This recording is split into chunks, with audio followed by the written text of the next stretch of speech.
In the turbulent aftermath of the Iranian Revolution of 1979, the Middle East found itself embroiled in a protracted and intricate conflict known as the Iran-Iraq War. The devastating war, lasting for 8 grueling years until 1988, was deeply rooted in a complex web of historical grievances, political dynamics, and religious complexities. To fully comprehend the origins, course, and consequences of this conflict, it is imperative to delve into the multifaceted factors that contributed to this outbreak. Before we discuss about Shia and Sunni dynamics, it is important to understand the differences. Sunni and Shia are the two primary sects of Islam, differentiated primarily by their beliefs concerning leadership after the death of Prophet Muhammad, peace be upon him. The root of the Sunni-Shia split lies in the disagreement over who should succeed the Prophet as the next caliph or spiritual and political leader of the Muslim community. While Sunnis believed that the Prophet's close companion, Abu Bakr rahmatullahi alayhi, was the rightful successor, Shias held that Hazrat Ali rahmatullahi alayhi, Prophet Muhammad, peace be upon him, his cousin and son-in-law, should have taken up the mantle. Over the centuries, this initial political disagreement evolved into distinct theological and ritual differences, with periodic conflicts underscoring their divisions. When Ayatollah Khomeini took control of Iran in 1979, following the ousting of Shah Muhammad Raza Pahlavi, the nation underwent a seismic shift both domestically and in its foreign relations. Khomeini instituted an Islamic theocracy, markedly shifting from Shah's secular pro-Western policies. This transformation meant that Sharia law became central to governance, profoundly impacting daily life, women's rights, and personal freedoms. On the international stage, Iran distanced itself from the West, especially the United States, with Khomeini famously referring it to as the Great Set. One of the profound changes under Khomeini's rule was in the education sector. School curriculums were overhauled to align with Islamic principles. Many pre-revolution textbooks were discarded, and new ones were introduced that emphasized religious teachings, revolutionary ideals, and an Islamic perspective on history and society, reshaping the academic and ideological fabrics of the younger generation. Religious divisions played a pivotal role in the Iran-Iraq War. Iran, under the rule of Ayatollah Khomeini, was predominantly Shia, and Shia Islam held a profound influence on its political landscape. In contrast, Iraq, led by President Saddam Hussein, was predominantly Sunni, with a significant Shia majority. This religious dichotomy added a layer of complexity to the political and ideological dynamics of the region. Ayatollah Khomeini's leadership in Iran was characterized by fervent Shia empowerment rhetoric, which resonated deeply with Iran's Shia majority. However, the stance was met with hostility by the Sunni Iraqi government. The ideological tension between Iran's Shia Islamic revolution and Iraq's secular Sunni leadership further exacerbated regional rivalries. One of the fundamental issues underpinning the Iran-Iraq War was the historical dispute over the Shatt al-Arab River, the vital waterway formed by the confluence of Tigris and Euphrates rivers, held immense strategic and economic significance for both Iran and Iraq. Efforts were made to resolve these disputes through diplomatic means, with notable agreements such as the 1937 and 1975 Algiers Agreement. However, these agreements were fragile and the underlying issues remained unresolved. The Shatt al-Arab River, formed by the merging of the Tigris and Euphrates rivers, holds profound importance for both Iran and Iraq. Economically, it is vital for maritime trade, especially as it offers Iraq its sole access to the Persian Gulf and serves as an alternate maritime route for Iran. Strategically, control over this waterway provides a significant military advantage, allowing the potential regulation of maritime traffic. The river is also a crucial source of fresh water in an otherwise arid region, essential for agriculture and daily consumption.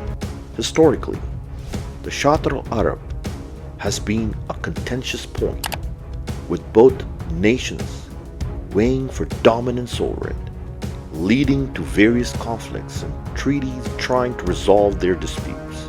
Beyond its tangible significance, the river carries a symbolic weight, representing national pride and regional dominance for both countries.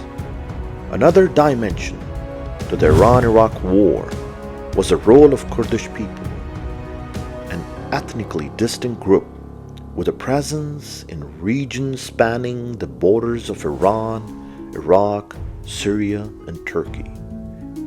Kurdish aspirations for autonomy and Kurdish nationalism played a significant role in the conflict. During the Iran-Iraq War, the Kurds, straddling the territories of both nations, found themselves in a strategically pivotal position. Historically, marginalized and aspiring for greater autonomy, many Iraqi Kurds viewed the war as an opportunity to strengthen their stance against Baghdad, with Iran supporting them to create a diversion on Iraq's northern front. Conversely, Iranian Kurds seeking similar rights post the 1979 revolution faced tensions with Iran and occasionally received backing from Baghdad.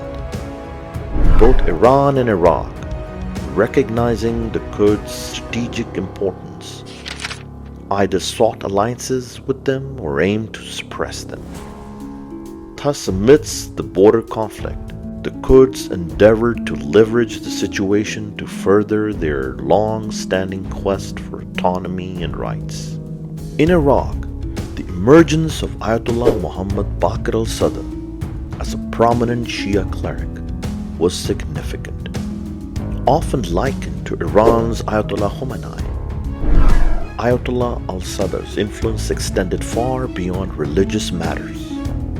His teachings and advocacy for Shia empowerment had a substantial impact on the Shia population in Iraq, further contributing to the intricate religious and political dynamics in the region. The assumption of power by Ayatollah Khomeini in Iran marked another turning point in the lead-up to the Iran-Iraq War. Khomeini's leadership revived tensions surrounding the Shatt al-Arab River and reignited disputes with Iraq, particularly as Iran's stance became increasingly assertive. Saddam Hussein, a Sunni, ruled Iraq with an iron grip, striving to consolidate his power and neutralize any perceived threats. Within this context, the rising influence of Shia Ayatollahs, particularly inspired by the Iranian Revolution and its figurehead, Ayatollah Khomeini, was viewed with deep suspicion and concern. Saddam feared that the fervent Shia-centric ideologies fueled by revolutionary Iran would galvanize Iraq's Shia majority, potentially destabilizing his regime. This anxiety, coupled with historical tensions and territorial disputes, contributed to Saddam's decision to invade Iraq in 1980. His aim was not only to curb Iranian influence, but also to suppress any burgeoning Shia movements within Iraq that threatened his reign. This escalation led to the protracted and devastating Iran-Iraq War. The stage was set for the conflict, with a myriad of factors driving the two nations towards war. The primary trigger for the Iran-Iraq War was the culmination of these tensions, exacerbated by unresolved issues and Ayatollah Khomeini's ascension to power in Iran. The war officially began on September 22, 1980, with Iraqi forces launched a full-scale invasion of Iran. The Iran-Iraq War was not confined to the borders of these two belligerent nations. It drew significant international involvement, with various countries supporting one side or the other based on their strategic interest and regional alliances. Iraq garnered substantial support from several nations, including the United States and Western countries. Their support was motivated by concerns over the revolutionary fervor in Iran and the desire to maintain stability in the region. The international community's apprehension regarding Iran's expansionist ambitions played a role in its alignment. On the other hand, Iran received backing from countries like Syria and Libya. This support aligned with Iran's border anti-Western stance and its desire to counterbalance Iraq's aggression. The war thus became a complex and dangerous proxy conflict with global implications. Pakistan shared a border with Iran and had historical ties with the Iranian government. While officially maintaining neutrality during the Iran-Iraq War, Pakistan extended its support to Iran in various capacities. Beyond the provisions of military armaments, Pakistan demonstrated its commitment to humanitarian principles by dispatching doctors and medical teams to assist with the war's casualties and alleviate the sufferings of the Iranian people. The multifaceted support was emblematic of Pakistan's desire to maintain a balanced relationship with its neighbors and underscored the complexities of geopolitical alliances in the region. The Iran-Iraq War proved to be one of the longest and bloodiest conflicts of the 20th century, lasting for 8 agonizing years. The war was characterized by trench warfare, chemical attacks by Iraqi leaders, and high casualty rate on both sides. Cities and infrastructures were devastated, and the human toll was staggering. Despite the immense sacrifices made by both nations, the Iran-Iraq War resulted in no significant territorial changes. It concluded in August 1988 with ceasefire brokered by the United Nations. The war's end left both Iran and Iraq exhausted and grappling with the enormous human and economic costs of the conflict. In conclusion, the Iran-Iraq War was a complex and devastating conflict that arose from a combination of historical grievances, ethnic aspirations, and the international rivalries. The war's legacy continues to influence the political dynamics of the Middle East, highlighting the enduring consequences of conflicts in a region where history and geopolitics intersect with profound implications. Thank you for watching this content. Please do like, subscribe, please leave comments.